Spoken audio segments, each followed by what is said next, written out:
बड़ा सवाल में आपका स्वागत है। मैं हूं राकेश अग्निहोत्री। आज बात होगी बिसात पर किसान। आखिर क्यों बिसात पर किसान है? क्योंकि किसान ने राजनीतिक दलों की चाल बदल दी है। नेता सोचने को मजबूर हुए हैं और अब जो खबर आ रही है, कांग्रेस और बीजेपी दोनों किसानों के बीच पहुंच रहे हैं। आंदोलन, सत्याग्रह, उपवास, इससे आगे अब गांव-गांव जाकर किसान के बीच में कांग्रेस के नेता और कार्यकर्ता, तो बीजेपी ने भी अपनी पूरी टीम उतारने का फैसला लिया है। आने वाले एक हफ्ते में कल जब बुंदेलखंड के संभागीय मुख्यालय सागर में किसान आंदोलन कांग्रेस ने किया है, उसके बाद अब वो रुख कर सकती है शहडोल, रतलाम, सतना, अलग अलग संभागीय मुख्यालयों पर। लेकिन इस बीच खबर आ रही है कि बीजेपी संभागीय मुख्यालयों पर अपनी बैठक 22 जून को करेगी, तो 21 तारीख को एक दिन पहले 4 बजे बीजेपी की पदाधिकारियों की बैठक होगी। यानी एक रोड मैप कांग्रेस ने तो बीजेपी ने भी बना लिया है, क्योंकि बिसात पर किसान आ चुका है और कांग्रेस और बीजेपी दोनों चाहते हैं। दोनों के मकसद अलग अलग हैं, दोनों के सामने चुनौतियां अलग अलग हैं और नई चुनौतियां सामने आकर खड़ी हो रही हैं, क्योंकि सवाल कई एक साथ उठ रहे हैं। उन सवालों को भी हम बताएंगे कि आखिर वो कौन से सवाल है। लेकिन अब बीजेपी हो या कांग्रेस, दोनों किसानों के बीच जा रही है और बीजेपी की योजना अब गांव-गांव तक किसानों के बीच जाने की है। तो अब हम आपको बताते हैं कि आखिर जब बिसात पर किसान है तो कौन से सवाल क्यों खड़े हो रहे हैं। मध्य प्रदेश की राजनीति में मोहरा बन गए हैं किसान। सबसे बड़ा सवाल यह है, सरकार ने हर स्तर पर संभाला है मोर्चा, तो कांग्रेस ने भी कमर कस ली है। अपने खिलाफ किसानों के आक्रोश को खत्म करने के लिए क्या सरकार के पास सक्षम है सरकार? क्या किसानों के बीच फिर से विश्वास बना पाएगी शिवराज और उनकी सरकार? क्या किसानों की सहानुभूति से कांग्रेस के लिए सत्ता का रास्ता साफ होगा, जो बड़ी चुनौती है? क्या कांग्रेस आंदोलनों के जरिए किसानों तक अपनी पेठ बना पाएगी?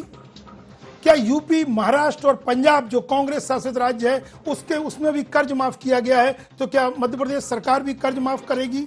सबसे बड़ा सवाल यही आ रहा है कि आखिर जब पंजाब में भी किसानों का कर्ज माफ करने का ऐलान अमरिंदर सरकार ने कर दिया है, तो शिवराज सरकार के सामने विकल्प क्या रह जाते हैं? क्योंकि किसानों का आक्रोश लगातार बढ़ रहा है और खुदकुशी की घटनाएं भी लगातार सामने आ रही हैं। तो बिसात पर किसान, इस मुद्दे पर चर्चा करने के लिए हमारे साथ स्टूडियो में मौजूद हैं वरिष्ठ पत्रकार दिनेश निगम त्यागी। त्यागी जी, आपका स्वागत है। हम आपका परिचय भी दर्शकों से करा देते हैं। दिनेश निगम त्यागी जी का आपका स्वागत है। दिनेश जी, पहला सवाल ये, बिसात पर किसान, कांग्रेस हो या बीजेपी, पूरा फोकस जनता क्या सोच रही है और इन दोनों दलों के सामने विकल्प क्या है और चुनौतियां क्या है? देखिए राकेश भाई, कांग्रेस हो या भाजपा, पहली बार दोनों के लिए प्रदेश में किसान मुद्दा बन रहा है। भाजपा के सामने पहली बार ये स्थिति आई है जब से सत्ता में आई 2003 के बाद, 2004 के बाद, कि पहली बार कोई ऐसा माहौल प्रदेश भर में बना है जिससे भाजपा सरकार खुद को मुसीबत में पा रही है। पहली बार ऐसा हुआ है कि मुख्यमंत्री शिवराज सिंह सवालों के घेरे में आए हैं किसानों को मुद्दों को लेकर। और निश्चित तौर पर अगर सवालों के घेरे में भाजपा आई है, मुख्यमंत्री कहीं ना कहीं घेरे में आए हैं, तो इसका अवसर विपक्ष को मिलता है। तो कांग्रेस ने इसको अवसर के रूप में लिया, अवसर के रूप में देखा। जिस दिन से शिवराज सिंह मुख्यमंत्री बने प्रदेश में, उस दिन से उनका एक नारा है, एक कहना है कि हम खेती को लाभ का धंधा बनाएंगे। इस दिशा में लगातार काम कर रहे हैं। उनकी बहुत सारी योजनाएं हैं, इन योजनाओं को गिनाते हैं। लगातार प्रदेश को कृषि कर्मण अवार्ड मिल रहा है, इसको लेके वो हर जगह प्रचारित करते हैं कि खेती के क्षेत्र में, किसानी के क्षेत्र में किसानों के लिए हमने कितना काम किया है। प्रचारित करते बात कही आपने, हकीकत क्या है? नहीं, प्रचारित किया है। अब हकीकत, जो किसान आंदोलन खड़ा हुआ, किसानों को जैसी समस्याएं आई, किसान जिस तरह से आत्महत्या कर रहे हैं लगातार, इससे जो है जो भी दावे सरकार के हैं, जो भी दावे मुख्यमंत्री के हैं, उन पर सवाल खड़ा हो गया है। सवाल इसलिए खड़ा हो गया है कि अगर आप ये सब कर रहे हैं, खेती को लाभ का धंधा बना रहे हैं और कृषि कर्मण अवार्ड ले रहे हैं, तो ये किसान इतनी तादाद में मर क्यों रहे हैं? किसान इतनी तादाद पर सड़क पर क्यों उतार रहे हैं? ये समय के साथ कुछ नई चुनौतियां आई हैं या फिर वाकई में जो पहले से प्रचारित किया जा रहा है वो हकीकत जमीन पर कुछ और है?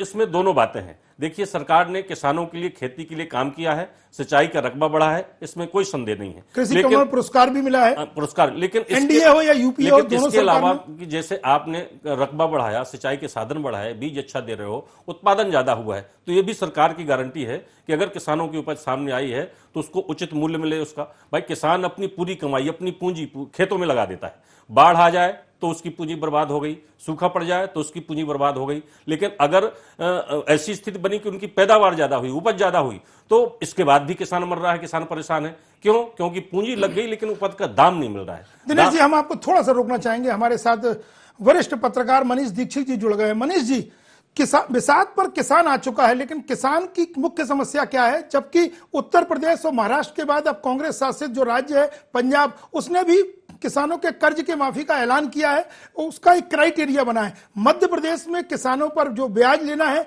ब्याज और कर्ज को लेकर के क्या स्थिति है? क्या शिवराज सरकार पर लगातार दबाव बढ़ रहा है कि वो कर्ज माफ करें? देखिए, पॉलिटिकल प्रेशर तो शिवराज सिंह जी पे बन रहा है, क्योंकि 3 राज्यों ने, महाराष्ट्र ने, उत्तर प्रदेश ने और अभी पंजाब ने, इन लोगों ने किसानों के कर्ज माफी की घोषणा करी है। अपने यहाँ जब मंदसौर का घटनाक्रम हुआ था, उसके बाद कैबिनेट, एक जो कृषि कैबिनेट अपने यहाँ होती है, उसमें ये निर्णय लिया गया था कि हम इसके लिए एक वो समाधान योजना लाएंगे। बट वो समाधान योजना का लब्बो लुआब अभी तक सामने आया नहीं। पर जो चीजें छन के आ रही थी उसमें ये था कि हम ऋण माफी की बात नहीं कर रहे हैं, मध्य प्रदेश में ब्याज माफी की बात हो रही है। और मध्य प्रदेश में करीब 6 लाख ऐसे किसान हैं जिन पे केवल ब्याज 6 करोड़ रुपए का है। और अगर अपन इनका मूल भी इसमें जोड़ लें राकेश जी, जी तो वो 35 से 40 हजार करोड़ का टोटल कर्जा है मध्य प्रदेश के ऊपर।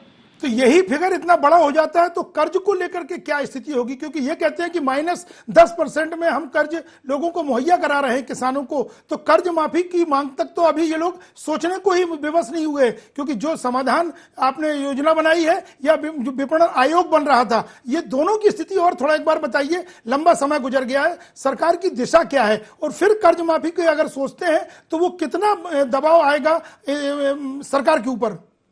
देखिए, अभी जो सरकार में कोशिश चल रही है वो ब्याज माफी की बात चल रही है। और ब्याज माफी में जैसा मैंने आपको बताया कि 6,000 करोड़ का बर्डन आएगा मध्य प्रदेश सरकार पे। और अगर कर्ज माफी, क्योंकि अब कर्ज माफी इसलिए इम्पोर्टेंट हो गई है क्योंकि आस पड़ोस के अपने 3 राज्यों ने ये अनाउंस कर दिया है और अगले साल चुनाव भी है, तो किसानों को कोई भी पार्टी नाराज नहीं करना चाहेगी। तो मुझे ऐसा लगता है कि हो सकता है देर सवेर शिवराज जी भी इस दिशा में सोचें, क्योंकि महाराष्ट्र में भी राकेश भाई जो माफी हुई है उसमें 30,000 करोड़ रुपए का खर्चा हुआ है और यूपी में 36,000 करोड़ का फिगर है। तो मध्य प्रदेश में भी मैंने आपको बताया कि 35 से 40,000 करोड़ का बर्डन आएगा पूरा राज्य के खजाने पर। अमरिंदर सरकार ने क्राइटेरिया बनाया, उसमें 5 एकड़ छोटे मझोले किसानों को लिया है। तो कोई क्राइटेरिया अगर मध्य प्रदेश में बनेगा तो वो क्या विकल्प है? देखिए, मध्य प्रदेश के साथ क्या स्थिति है साहब कि मध्य प्रदेश में अगर आपने 5 एकड़ का बना दिया तो आप ये मान के चलिए कि 80% किसान जो है प्रदेश का, उसके पास 5 एकड़ से कम जमीन ही है। जो 20% है वो 5% से ज्यादा, 5 एकड़ से ज्यादा, और मुश्किल से 3% ऐसे लोग हैं जिनके पास 10 एकड़ से ज्यादा जमीन है मध्य प्रदेश में। तो मध्य प्रदेश में क्योंकि भूमि का बंटवारा बहुत, सर ये अपन नहीं कह सकते कि बाकी राज्यों में नहीं हो रहा हो, बट मध्य प्रदेश के जो कृषि सर्वेक्षण आता है हर साल, उसके हिसाब से मध्य प्रदेश में जो औसत जोत है वो 1.72 एकड़ बच गई है बस केवल किसान के पास। मनीष जी, हम चाहेंगे आप लाइन पे जुड़े रहे हमारे साथ। दिनेश जी, ब्याज माफी को लेकर के सरकार एक बार हो सकता गंभीर हो, कर्ज माफी को लेकर के तो क्या जब मैदान में जा रहे हैं कांग्रेस और बीजेपी के नेता आने वाले समय में, तो क्या दबाव बनेगा? जैसा कि मनीष जी कह रहे हैं कि अब तो पंजाब से भी खबर आ गई है। देखिए राकेश भाई, जो लोग भी शिवराज जी को जानते हैं, मुख्यमंत्री को जानते हैं, अभी तक ये भले किसानों को लेकर कितनी भी योजनाएं बना रहे हैं, कितनी भी बातें कर रहे हैं, लेकिन अगर उनको लगेगा कि ऋण माफी के बिना कोई चारा नहीं है, ऋण माफी ना होने की वजह से प्रदेश का किसान नाराज है सरकार से, भाजपा से, और इसके बाद उनको ये भी मालूम हो कि जो है खजाने की स्थिति अच्छी नहीं है, तो पैसे की स्थिति अच्छी नहीं है, तब भी चुनाव से पहले खलघाट में तो इस बात की मांग की गई है बाकायदा कमलनाथ सिंधिया जी के मंच से। तब भी शिवराज सिंह चौहान चुनाव से पहले कभी भी कर्ज माफी की घोषणा कर सकते हैं। प्रदेश की आर्थिक स्थिति क्या है इससे उनको कोई लेना देना नहीं है, कहां से जुटाएंगे, कैसे करेंगे, ये बात की बात। मतलब किसान जो वोट बैंक है उसको। मनीष जी, खुदकुशी की जो घटनाएं अचानक अब काउंट हो रही हैं कि पिछले एक पखवाड़े में 15 के आसपास पहुंची हैं, खासतौर से सीहोर विदिशा की तो चर्चा में ही आ जाती हैं, तो क्या सोचते हैं कि ये घटनाएं पहले भी होती रही हैं, उस वक्त इस पर गौर नहीं किया जा रहा था, या इस वक्त एक बड़ा मुद्दा बन गया इसलिए? इस बार बिल्कुल आप सही कह रहे हैं, क्योंकि अब मुद्दा बन गया है इसलिए ये चीजें हाईलाइट हो रही हैं। क्योंकि जो एनसीआरबी के आंकड़े हर साल आते हैं तो उसमें अमूमन ये माना जाता है कि मध्य प्रदेश में 4 से 5 किसान रोज सुसाइड करता है। तो अब क्या है कि ये मामला बिल्कुल गर्म है अभी।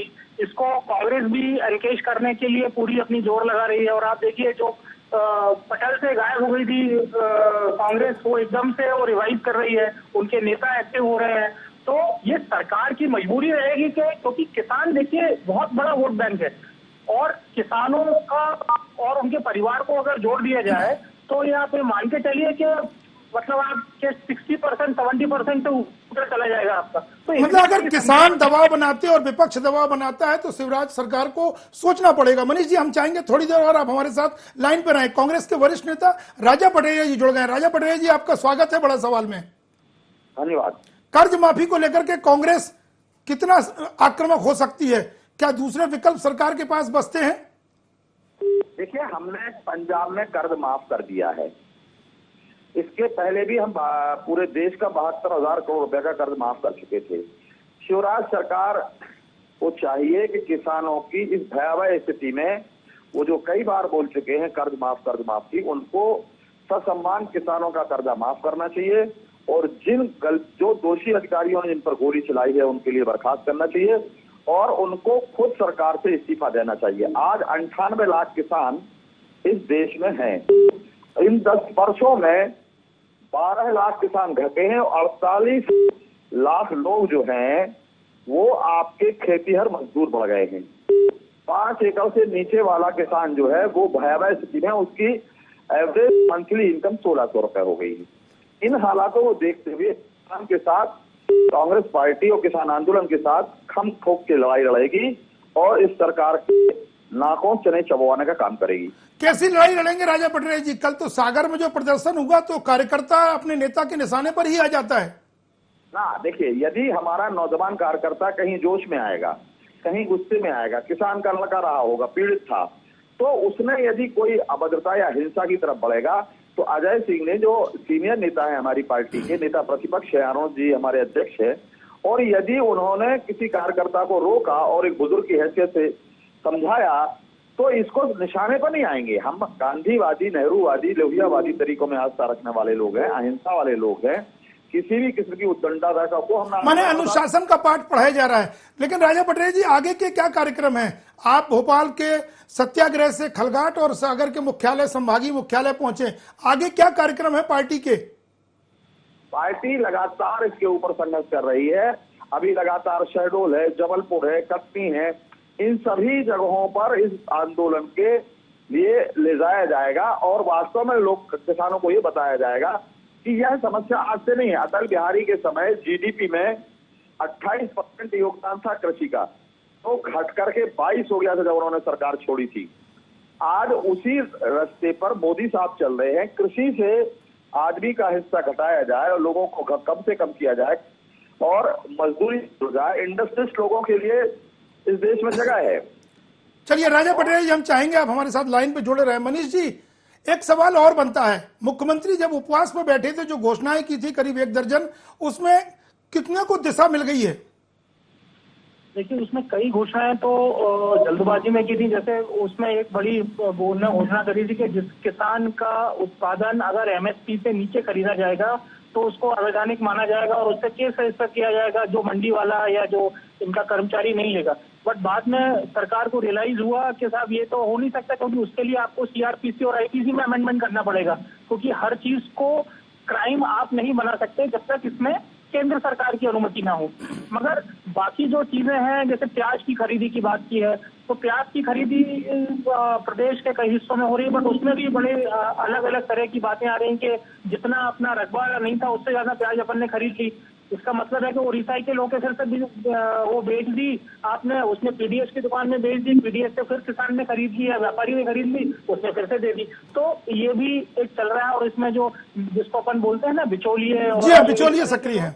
मनीष जी, एक चीज और हमारे दर्शकों को आप समझाइए कि किसान तो पीड़ित है ही, राजनीति हो रही है, बिसात पर किसान है, व्यापारियों ने जो एक आक्रोश व्यक्त किया था वो वर्तमान में क्या स्थिति है और आने वाले समय में किस तौर पे सामने आ सकता है? जबकि जीएसटी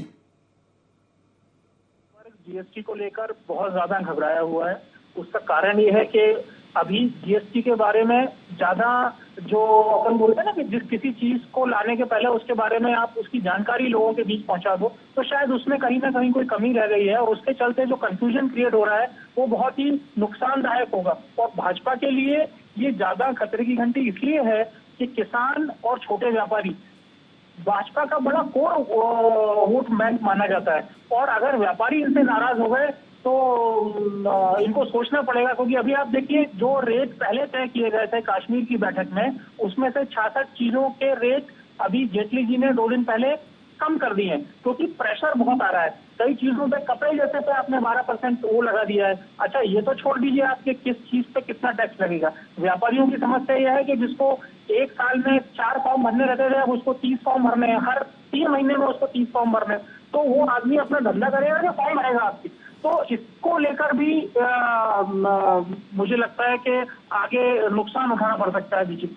हम चाहेंगे मनीष जी और राजा जी पटेल जी हमारे साथ जुड़े रहे। दिनेश जी, बीजेपी ने एक कार्यक्रम तैयार करने जा रही है, निश्चित तौर पर अब वो संभागीय मुख्यालयों में उनकी बैठक होगी, एक साथ करीब 400 से 500 कार्यकर्ता एक संभाग पर, उसके बाद वो ब्लॉक स्तर पर जाएंगे और जो कार्यक्रम पार्टी के लंबित हो गए थे, जो शुरू नहीं हो पाए थे, उन कार्यक्रमों को लेकर के वो किसानों के बीच जा रही है। और कांग्रेस का अपना आंदोलन का तरीका है, जैसा कि राजा पटेल जी ने बताया, शहडोल, रतलाम, सतना आगे बढ़ेगी संभागीय मुख्यालयों पर। तो अब बीजेपी और कांग्रेस इस वक्त जो स्थिति मध्य प्रदेश में किसान को लेकर के बनी है, किसके लिए आसान है और किसके सामने किस तरह के सवाल खड़े हो सकते हैं और कौन जनता को भरोसे में ले सकता है, खासतौर से किसानों को? राकेश जी, किसानों को लेके भाजपा और सरकार घबराई हुई है, तो कांग्रेस के अंदर थोड़ा उत्साह आया है। ये आया है कि एक मुद्दा मिला है जिससे एक बड़ा वर्ग सरकार से नाराज है, इसको भुनाया जा सकता है, इसलिए कार्यक्रम दोनों ने तैयार किए हैं। भाजपा जो है किसान संदेश यात्रा के जरिए प्रदेश भर में जाने वाली है और कांग्रेस जो है किसान स्वाभिमान पंचायतों, महापंचायतें आयोजित करके प्रदेश भर में जाने वाली है। भाजपा ने अपना कार्यक्रम डिसाइड कर दिया है, कांग्रेस ने भी अपना कार्यक्रम तय कर लिया है। सागर में उसकी महापंचायत और कार्यक्रम हो चुका है। इसके बाद 2 तारीख पूरी जुलाई में कांग्रेस की योजना है कि जुलाई में सारे संभागीय मुख्यालयों में कांग्रेस की किसान स्वाभिमान महापंचायत। तो हम यही जानना चाहते हैं कि इनके पास कैडर है, इनके पास अब सरकार है, विपक्ष के पास एक उत्साह है, नेता एकजुट हो रहे हैं, कार्यकर्ताओं का टोटा है, जनता के बीच जब दोनों जा रहे हैं और जो किसान है, जो बिसात पर किसान है, वो उसको लेकर के उसकी सोच कौन बदलने में सफल हो सकता है? क्या सरकार का जो आवामंडल है वो ज्यादा दबाव बनाने में सफल होगा या आक्रोश को कांग्रेस बना सकती है? आप एक बात समझ लीजिए राकेश जी, आप हिस्ट्री उठाकर देख लीजिए कि जब भी सरकारें बदलती हैं, जब भी सरकार जो है सत्ता से बाहर होती है, सत्ता में आती है, तो विपक्ष का उसमें बहुत ज्यादा कोई रोल नहीं रहता। आप हिस्ट्री उठा के देखिए, जब सरकार से पब्लिक, किसान, व्यापारी, कर्मचारी, ज्यादा वर्ग नाराज होता है तो फिर सामने जो होता है वो उसको वोट देता है।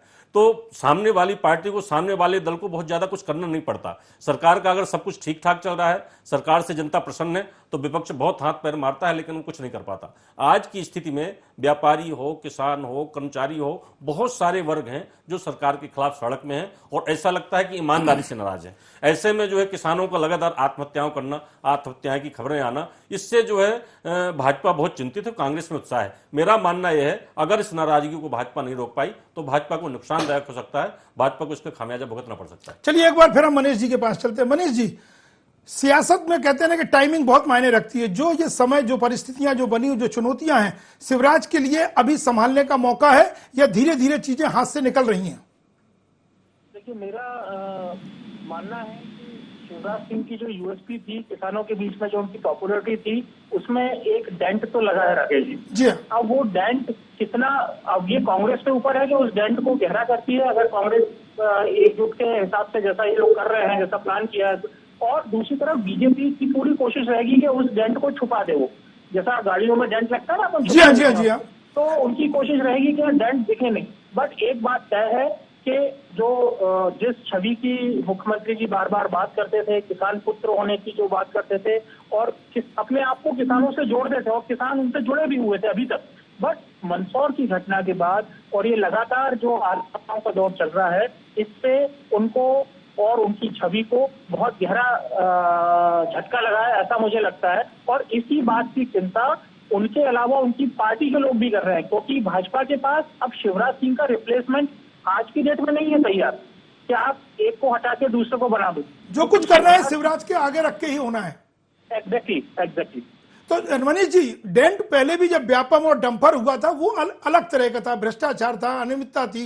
अब किसानों को लेकर के लगा, जो उनकी पूंजी है 11-11.5 साल की एक मुख्यमंत्री की, किसानों को लेकर के दोनों में अंतर है, ये तो दिख रहा है। लेकिन जो बात आपने कही कि किसान की जो किसानों के बीच में उनकी जो साख थी वो अब दांव पे लगी है, तो क्या ऐसे विकल्प है कि शिवराज अपने आप को, अपना जो डेंट है, इससे मुक्ति पा पाए?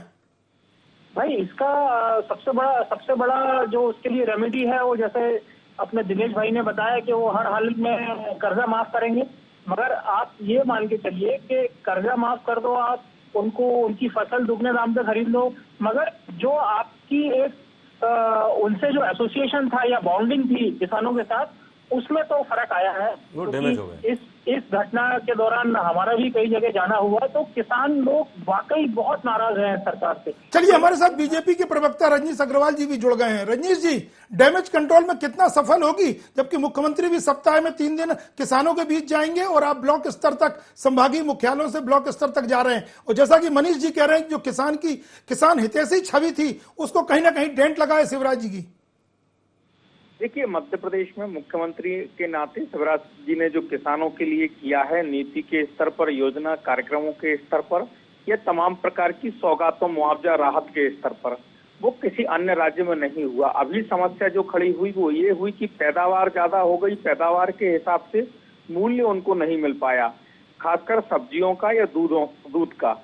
तो उसको लेके भी सरकार ने प्रावधान किए हैं, और ये पर्टिकुलर कुछ क्षेत्र का मसला था कि सब्जियों की पैदावार होती है, चाहे वो प्याज हो, टमाटर हो, या किसी प्रकार की और सब्जियां हो, तो उन्होंने उसके लिए भी प्रावधान किया। हालांकि कहीं देश में दूसरा उदाहरण ऐसा नहीं मिलेगा कि सब्जियों के लिए भी मंडी अधिनियम के अंतर्गत सब्जी मंडी को लेकिन रजनीश जी, देश में तो ऐसा भी उदाहरण नहीं मिलेगा कि मध्य प्रदेश में कर्ज माफ नहीं कर रहे, दूसरे राज्य कर चुके हैं जिसमें आपकी अपनी पार्टी की सरकार है, और मध्य प्रदेश में तो किसानों की छाती पर गोली चलाई गई है। देखिए, मध्य प्रदेश में जो किसानों को जितना पैसा, जितना बजट खर्च किया है, उसकी तुलना करके आप देख लें, थोड़ा सा शोध और कैलकुलेशन दोनों करके देख लें, तो आपको अंदाजा जाएगा कि ये सरकार लगातार आर्थिक तौर पर काफी बड़ी मदद किसानों को करती आई है। और मैं अक्सर कहता हूं कि फुल स्टॉप नहीं है, अभी भी जिस प्रकार की, चाहे वो जो कम समय के लिए ऋण थे उनको दीर्घकालीन कर दिया, जिससे बड़ी राहत किसानों को हुई है, क्योंकि वो 90,000 वाली जो 1 लाख का लोन लेके 90,000 चुकाने की बात है, 0% का लाभ है। लेकिन कांग्रेस तो कह रही कि बिना कर्ज माफी के तो कोई बात बनेगी ही नहीं, और किसानों में भी ये बात जोर पकड़ रही है, तो क्या इसमें देर तो नहीं हो रही है? कांग्रेस किसान और मुख्यमंत्री शिवराज सिंह चौहान के बीच में कहीं नहीं है। अगर ऐसा होता तो किसान की समस्याओं को लेके कांग्रेस आंदोलन को लेकर सड़कों पर होती। रजनीश जी, हमारे साथ राजा पटरिया जी हैं। राजा पटरिया जी, बीजेपी कह रही कांग्रेस तो कहीं है ही नहीं। अरे भाई, कांग्रेस कहीं नहीं है तो कांग्रेस पे आरोप क्यों लगाते हैं बीजेपी के लोग? और कांग्रेस कहीं नहीं है तो कांग्रेस के नाम पे जान क्यों सूखती है? मैं ये कह रहा हूँ, किसान आंदोलित है और किसान के साथ कांग्रेस छाती से खोल के खड़ी है। हमने खुद आंदोलन नहीं किया है, स्वस्फूर्त होकर के किसान संगठनों ने अपना आंदोलन शुरू किया, और शिवराज ने सारे किसान संगठनों को दरकिनार करते अपना नकली भारतीय किसान संघ के साथ समझौता करके किसानों के साथ धोखा किया। और जो रजनीश जी बोल रहे हैं कि हमने किसानों के लिए ये किया है, फंड देख लीजिए, किसान की 5 किसान 6 किसान गोली से मारे गए, और गोली से तभी मरता है आदमी, आक्रोश तो तब आता है जब उसके जान के ऊपर पड़ाती है। और शिवराज कौड़न खडोला हर जगह उतरता था, उस जगह क्यों नहीं पहुंचा? 4 दिन कहां सोते रहे? और अनिश्चितकालीन हड़ताल की और उपवास की बात की थी। सवाल राजा पटरिया जी आपने खड़े किए, रजनीश जी से सीधा सवाल, कर्ज माफी को लेकर के ऐसी कौन से तथ्य हैं कि दबाव बनाने में कांग्रेस सफल होगी और किसान भी बिना कर्ज माफी के कोई समझौता नहीं? और क्या यही अंतिम विकल्प है कि कर्ज माफी के बाद पूरे हालात सुधर जाएंगे? रजनीश जी से आप सीधा सवाल करिए। कांग्रेस पार्टी डिमांड और सफाई के अंतर से दूर करेगी, और जाकर के हम किसानों के लिए, यदि हमको कल के दिन हम सरकार में आते हैं तो आयात और निर्यात नीति की पुनर्व्यवस्था की जाएगी। इन्होंने आयात बड़े पैमाने पर करके इंडस्ट्रीज लोगों को लाभ दिलाया है और किसानों के लिए मरने के लिए छोड़ दिया है। जब लागत मूल्य से ही नहीं निकलेगा, और जो स्वामीनाथन की रिपोर्ट की बात चल रही है, स्वामीनाथन ने साफ बोला है कि ऋण माफी का मामला राज्य सरकार के अधीन है, केंद्र सरकार के अधीन नहीं है। तो जब राज्य सरकार, चलिए इसी सवाल का जवाब रजनीश जी से ले लेते हैं। राजा पटरिया जी, ऋण माफी का जो मामला है रजनीश जी, वो राज्य सरकार को उस पर निर्णय लेना है। देखिए राकेश जी, मैं पहले भी कह चुका हूं, स्वामीनाथन की रिपोर्ट को लेके बार बार राजा पटरिया जी या इनके नेता भाषण देते हैं, लेकिन ये जरा जवाब क्यों नहीं देते कि 2006 में अक्टूबर में आई ये रिपोर्ट, तब से लेकर 8 साल तक ये नींद में थे या नशे में थे? तब एक सिफारिश भी इन्होंने मानी हो तो बताएं। ये राष्ट्रीय स्तर पर गंभीर आरोप है राजा पटरिया जी, जवाब दीजिए। मैं ये कह रहा हूँ अग्निहोत्री जी, आज जो समस्या है सरकार तुम चला रहे हो, सरकार की समस्या को फेस करने के लिए तुम क्यों नहीं कर रहे हो? यदि हमने नहीं की तो हमने फल भोगा होगा, वो विश्लेषण का विषय होगा। आज यदि आपके पास सरकार है और आप क्यों नहीं लागू कर रहे? आपके हाथ में केंद्र की सरकार भी है, आपके हाथ में प्रदेशों की सरकारें नहीं है, आप क्यों नहीं इसको लागू करते? शीशा लाइब्रेरी वाली हो। चलिए राजा पटरिया जी, रजनीश जी रुकिए। मनीष जी, आप क्या कहेंगे? कांग्रेस और बीजेपी जिस मुद्दों पर आगे बढ़ रही है, मनीष जी हमारे साथ जुड़े हैं लाइन पर? शायद मनीष जी से संपर्क नहीं हमारा खत्म हो गया है। दिनेश जी, आप क्या कहेंगे? स्वामीनाथन रिपोर्ट को लेकर हो, कर्ज माफी को लेकर के हो, केंद्र और राज्य को लेकर के हो, या और दूसरे मुद्दों को टकराहट को लेकर, बीजेपी और कांग्रेस की जो लाइन है वो क्या कह रही है? राकेश जी, अब जो है, अब इस बात का समय नहीं है, ना इसको स्वीकार किया जा सकता कि भाजपा के लोग ये कहें कि कांग्रेस ने ऐसा नहीं किया इसलिए हमने नहीं किया। भाई कांग्रेस ने ऐसा क्यों नहीं कर लिया? कांग्रेस ने नहीं किया, कांग्रेस ने कुछ काम नहीं किया, कांग्रेस ने गलत किया तो कांग्रेस उसका खामियाजा भुगत रही है। और आप लगातार सरकार में हैं। पहले प्रदेश में चली गई, देश में चली गई। प्रदेश में आपको 14 साल हो रहे हैं, तो अब आप कांग्रेस ने नहीं किया इसलिए हम नहीं करेंगे, ये कोई मुद्दा नहीं है। भाई जो चीज है कांग्रेस ने नहीं किया तो कांग्रेस मांग करेगी, हमने नहीं किया, भाई किसानों के हित में, किसानों के तो आप करो, तो आप क्यों नहीं कर सकते हो? अब कांग्रेस को कहेगी कितने साल तक टालोगे आपकी कांग्रेस ने नहीं किया? चलिए रजनीश जी से जवाब ले लेते हैं। दिनेश जी, रजनीश जी, देखिए पहली बात तो ये है, स्वामीनाथन रिपोर्ट को हमने कभी नहीं कहा कि हम लागू करेंगे, है ना। बनाया कांग्रेस ने, मानी नहीं कांग्रेस। कन्फेस किया क्या कांग्रेस ने कि हमने गलती हो गई, हमने 8 साल तक स्वामीनाथन आयोग की रिपोर्ट को स्वीकार नहीं किया? अभी कहा राजा पटरिया जी ने, तो अभी कहा ना कि हमने नहीं किया, हमसे गलती हुई तो हम बाहर हो गए। नहीं, लेकिन रजनीश जी, कांग्रेस कह रही है कि हमने गलती की है। हो ना, राष्ट्रीय स्तर पर राहुल गांधी जी हो, कोई स्वीकार नहीं कर रहे कि हमसे गलती हुई, 8 साल स्वामीनाथन की रिपोर्ट हमने स्वीकार नहीं की। चलिए रजनीश जी और राजा पटरिया जी, चर्चा में जुड़ने के लिए बहुत बहुत धन्यवाद। दिनेश जी, एक छोटी सी टिप्पणी। दोनों अब मैदान में जा रहे हैं, किसानों को लुभाने के लिए जा रहे हैं, तो फिर सवाल फिर वही होता है, कैडर सरकार बीजेपी की है तो आक्रोश पर कौन भारी पड़ेगा? क्या आक्रोश सरकार और बीजेपी पर भारी पड़ेगा, या फिर सरकार अभी डैमेज कंट्रोल समय रहते कर सकती है? राकेश जी, मैंने पहले भी कहा कि इस समय किसान सरकार से, मुख्यमंत्री से नाराज हुआ है, ये बात सही है। लंबे समय तक, अभी मंदसौर के इस आंदोलन के पहले तक ऐसा माना जाता था कि सब राज्य कंट्रोल में है, लेकिन किसान नाराज हुआ है। और अकेले जो है ये उपज भर का मुद्दा नहीं है, किसान रोज आत्महत्याएं कर रहे हैं, तो कर्जी कारण कर रहा है, आर्थिक तंगी कारण कर रहा है, और दूसरे मामले हैं। इसका मतलब कई मसलों को लेकर किसान। चलिए दिनेश जी, चर्चा को यहीं विराम देंगे। चर्चा में जुड़ने के लिए आपका बहुत बहुत धन्यवाद। बिसात पर किसान, आखिर किसान की नब्ज टटोलने के लिए, उनके आक्रोश को समझने के लिए अब कांग्रेस और बीजेपी अपने अपने एजेंडे के साथ जमीन पर, मैदान पर कांग्रेस के पास जा रहे हैं। अब देखना होगा कि खुदकुशी की घटनाएं जब लगातार सामने आ रही हैं और कर्ज माफी का एक दबाव शिवराज सरकार पर बढ़ रहा है, तो कौन किस पर दबाव कब तक बनाने में सफल होता है? बड़ा सवाल में आज इतना ही। इसी के साथ इजाजत दीजिए राकेश अग्निहोत्री को।